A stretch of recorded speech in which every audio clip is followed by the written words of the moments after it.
नमस्कार, मैं हूं हरिशंकर व्यास। सेंट्रल हॉल में आपका स्वागत है।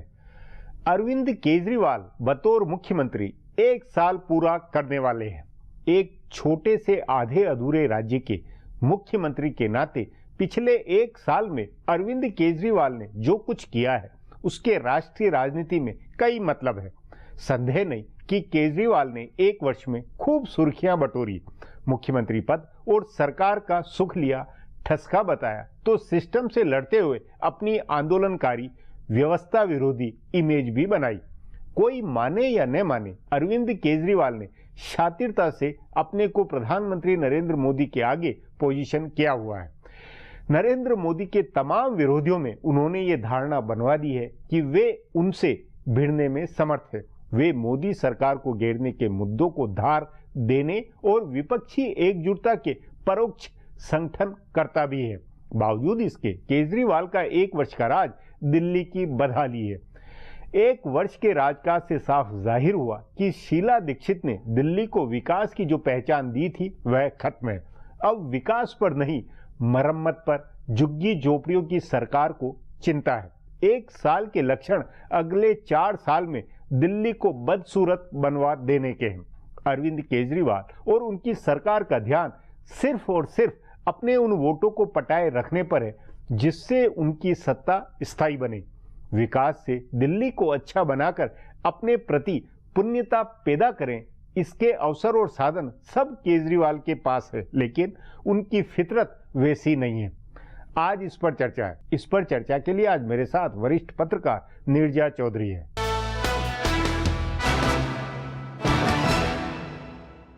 नीरजा जी, अरविंद केजरीवाल बतौर दिल्ली के मुख्यमंत्री 1 साल पूरा करने वाले हैं।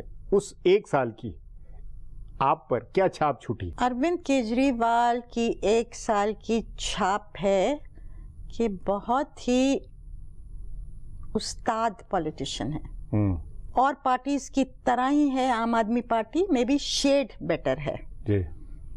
बहुत बड़ी बड़ी चुनौतियां देखी हैं 1 साल में, फिर भी सिर पानी के ऊपर है।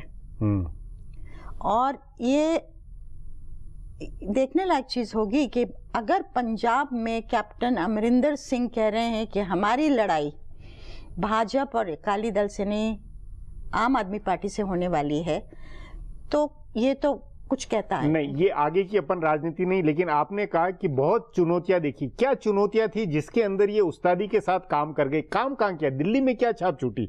दिल्ली क्या शीला दीक्षित के समय जो चमक थी, जो आभा थी, क्या वो आज है? देखिए, नंबर 1 1 साल ही हुआ है। नंबर 2 आते ही उन्होंने अपने कोर वायदे को पूरा कर दिया, बिजली पानी का।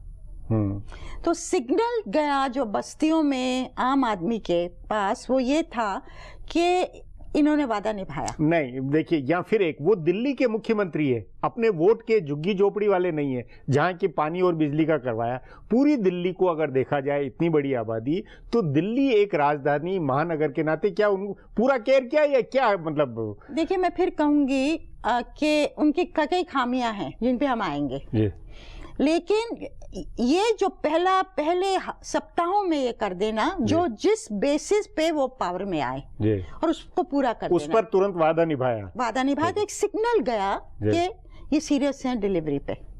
अच्छा, ये झुग्गी झोंपड़ियों में ही नहीं, मैं तो वसंत विहार में हमारे रिश्तेदार हैं, उनसे बात कर रही थी। उन्होंने कहा, देखो भाई, मुझे और कुछ नहीं मालूम, मुझे मालूम है कि पहले हम टैंकर्स आते थे पानी के, आज नल में पानी आता है।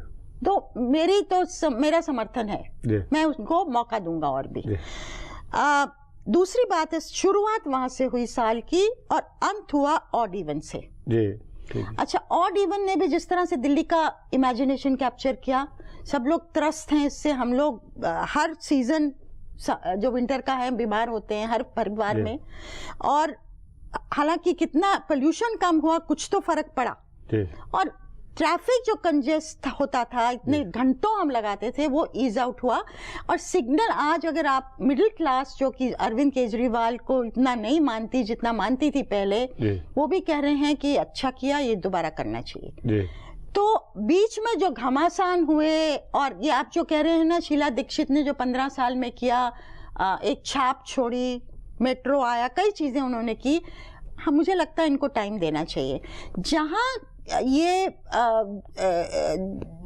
नहीं ऊपर उठ पा रहे हैं, वो सेंटर से जो लड़ाई है जी, और एलजी उसका चेहरा है जी, वो हर मोड़ पे हर दिन कुछ ना कुछ उसका स्वरूप सामने आता है। नहीं, वो ये नहीं है उसकी वजह कि जो आपने कहा कि ये उस्तादी है इनकी, कि वो एक मुख्यमंत्री रहते हुए भी सिस्टम से लड़ रहे हैं, केंद्र से लड़ रहे हैं और लड़कर अपना नेशनल राष्ट्रीय प्रोफाइल बना रहे हैं।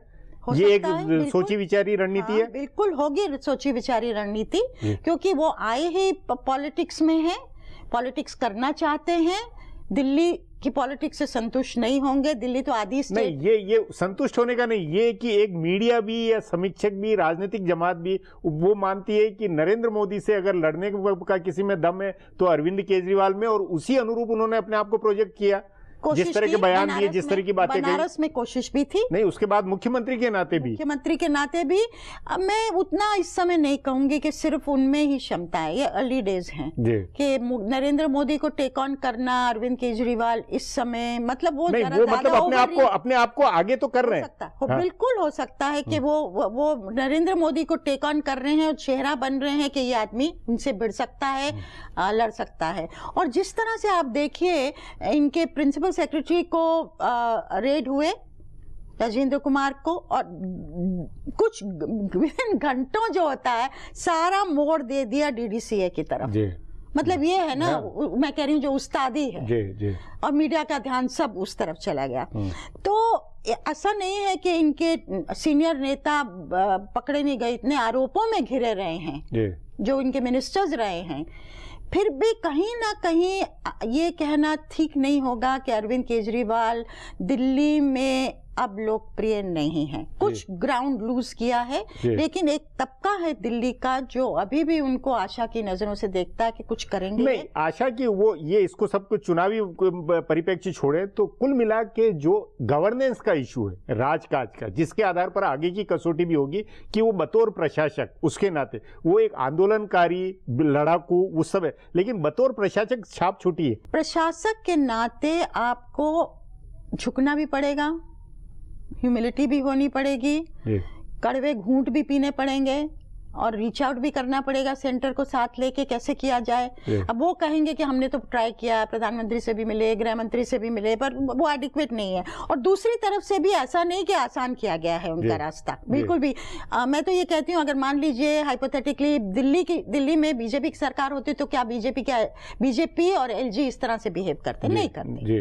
लेकिन इनको भी मुझे लगता अगर शासक के तौर पे डिलीवर करना है तो कहीं ना कहीं आप सेंटर से सिर्फ लड़के नहीं कर पाएंगे।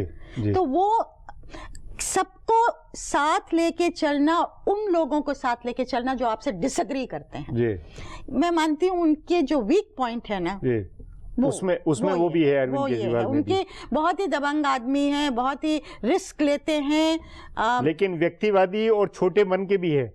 छोटे मन के तो नहीं, क्योंकि आपने आलोचकों का कहा कि विरोधियों को साथ नहीं लेते हैं, तो ये बात है। बिल्कुल ले अभी तक नहीं, जैसे कि योगेंद्र यादव, प्रशांत भूषण अलग हो गए, अब उसके वो कहते हैं दोनों तरफ से हुआ जो भी था, लेकिन ये एक चीज करनी पड़ेगी। जी नीरजा जी, बातचीत को यही समाप्त करेंगे। प्रोग्राम में आने के लिए बहुत बहुत धन्यवाद। हमारा प्रोग्राम अब यहीं खत्म होता है।